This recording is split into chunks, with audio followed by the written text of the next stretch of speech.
Il y a des champions et puis il y a des géants. Teddy Riner n'est pas simplement un judoka titré, il est une figure mythique du grand judo moderne. Sa longévité, sa domination et son aura dépassent son seul palmarès. Mais derrière les ceintures et les titres, son histoire commence par un cheminement fait des doutes, des défaites, de renaissance et des conquêtes. Dans ce sport memory, plongeons dans les récits de ce colosse dès ses premiers pas à son triomphe à Paris 2024. Bien le bonsoir.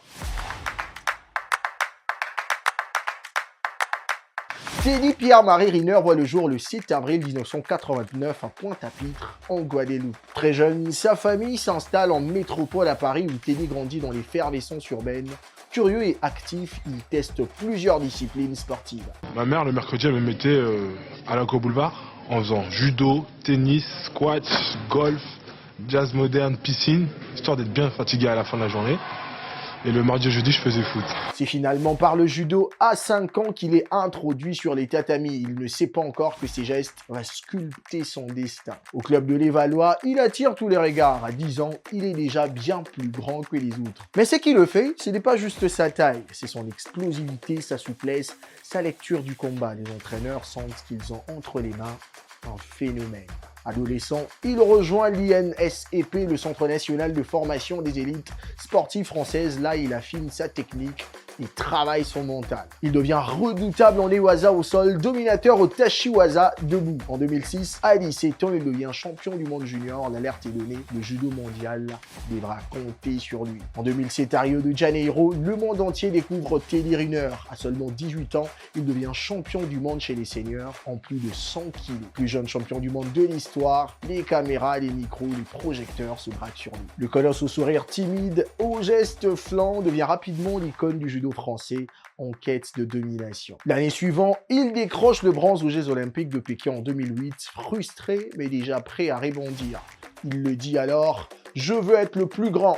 Ce n'est pas une promesse, c'est une prophétie. Après cette déclaration, les victoires affluent, les titres s'empilent, mais Riner connaît une défaite qui marquera à jamais sa trajectoire. En 2010, lors de mondiaux toutes catégories à Tokyo, il affronte l'un de ses rivaux japonais, Daiki Kamikawa, en finale. La confrontation est serrée, aucun n'a réussi à imposer une chute et les arbitres donnent les japonais vainqueurs à la décision finale.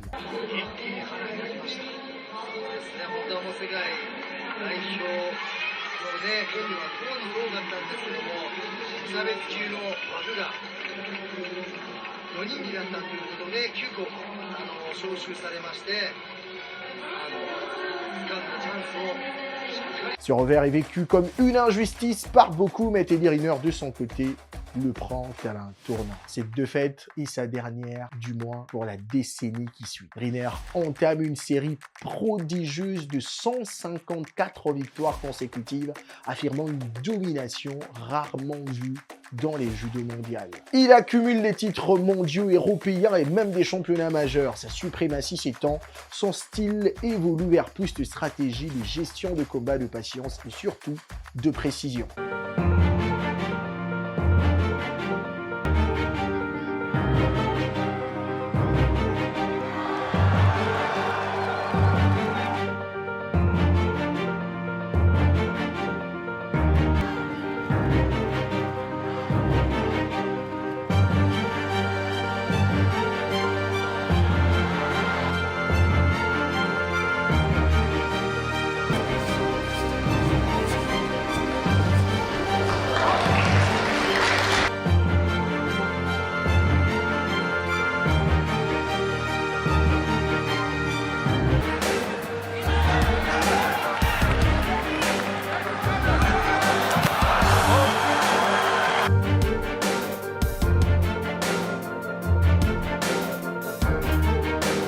Mais tout ça n'est pas sans heurts. Les blessures, les doutes, les matchs disputés, les adversaires émergents creusent parfois des fissures. Mais Riner, de son côté, tient bon. Et en 2016, à Rio, il conserve son titre olympique. En 2020-21, aux Jeux de Tokyo, il subit une défaite en individuel, mais revient en force en équipe mixte pour décrocher l'or, prouvant que même après l'épreuve, il reste incontournable. Puis vient le sumo, Paris 2024, un moment charnière. Dans son propre pays, devant ses compatriotes, Teddy offre un spectacle inoubliable. Il bat le numéro 1 mondial Kim Min-jeon avec un Nippon à 16 secondes de la fin, remportant ainsi son 3e titre olympique individuel. Mais il ne s'arrête pas là. Le lendemain, en finale de judo mixte pour équipe, la France est menée 3-1 face au Japon.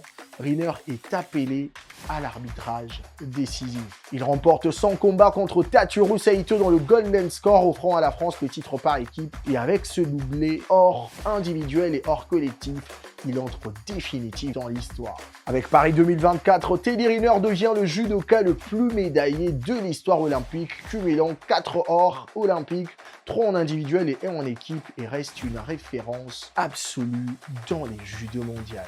Son parcours témoigne de ce que peuvent devenir des rêves transformés par la résilience, la remise en question et la constance.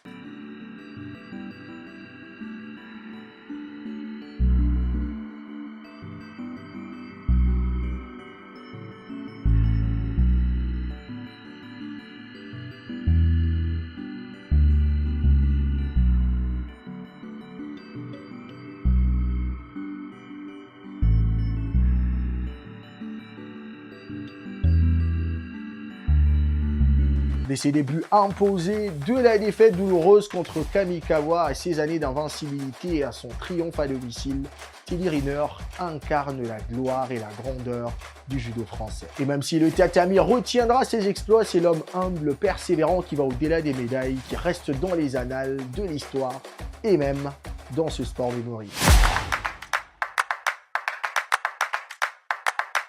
Allez, c'est par ici que je mets un terme à ce numéro dédié à Teddy Riner, l'un des poids lourds les plus prolifiques de l'histoire du judo mondial. J'espère que vous avez adoré. Rendez-vous pour le prochain numéro. D'ici là, prenez soin de vous. Bye bye.